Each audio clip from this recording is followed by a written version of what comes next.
చేయాలి. పేర్కొనండి.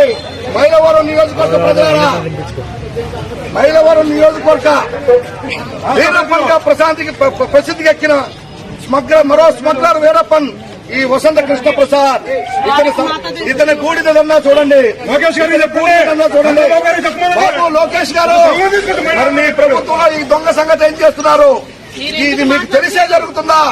ముఖ్యమంత్రి గారు, ఇది మీకు తెలిసి జరుగుతుందా? ఇతన్ని నియంత్రించండి, ఈ బూడిదను కాపాడండి.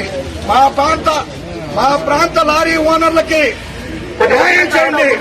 మా ప్రాంత లారీ ఓనర్లకు న్యాయం చేయాలి. ఈ బూడిద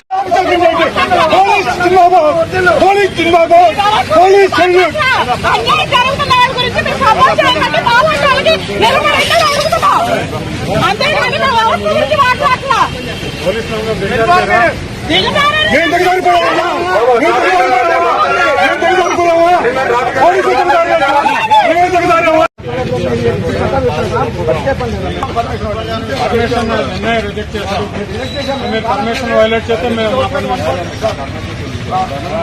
ఇప్పుడేం పట్టడానికి అన్నా చూడు, ఇంకేం పాపం ఉంది. ఇప్పుడేం పట్టడం జరిగి ఇష్యూ జరిగింది. పాపం అండి, పాపం. ఇంత అన్యాయం ఎంతకాలం అండి? అరే దొంగతనం జరిగింది, దొంగతనాన్ని అరికట్టండి అని చెప్తే దొంగతనాన్ని కాపాడడానికి పోలీసు వ్యవస్థ మొత్తం చూడండి, వేళ్ళు మనుషులు బతికే పరిస్థితి లేదు ఇక్కడ.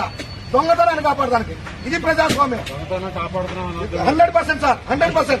మరి ఏంటిది? మేమేమన్నా అక్కడ డంపుని ప్రజల స్వాధీనం చేస్తా ఉన్నాం. మీరేం చెప్తున్నారు? సీఏ గారు మీకు దండం పెడుతున్నా, నేను ఒకటే చెప్తున్నా మీకు, మేము బ్లాండ్ ఆర్డర్కి వ్యతిరేకం కాదు. పోలీసు 100% సహకరిస్తాం. అట్లీస్ట్ మమ్మల్ని ముందుకు పోనివ్వండి. అట్లీస్ట్ మేము ఎక్కడికి వెళ్తా, మీరు సార్ 144 అప్పటికప్పుడు మీ ఇష్టం వస్తే 144, మీకు ఇష్టం లేకపోతే సెక్షన్ 34 లేకపోతే PNS సెక్షన్లు చెప్పండి సార్, చెప్పండి. వెనక ఏం చేస్తాం? మనుషులు బతికే సార్ ఒకటి సార్, పోలీసు రాజ్యాంగం నడుస్తుంది. మనుషులు బతికే పరిస్థితి లేదు, మానవత్వం అంతకంటే లేదు. ఇలాంటి దౌర్భాగ్య పరిస్థితిలో ఈ ప్రభుత్వం ఉంది. దొంగతనాన్ని కాపాడుకోవడానికి ఈ ప్రభుత్వం ఎత్తుగలడు. దొంగతనాన్ని కాపాడుకోవడానికి నీచం.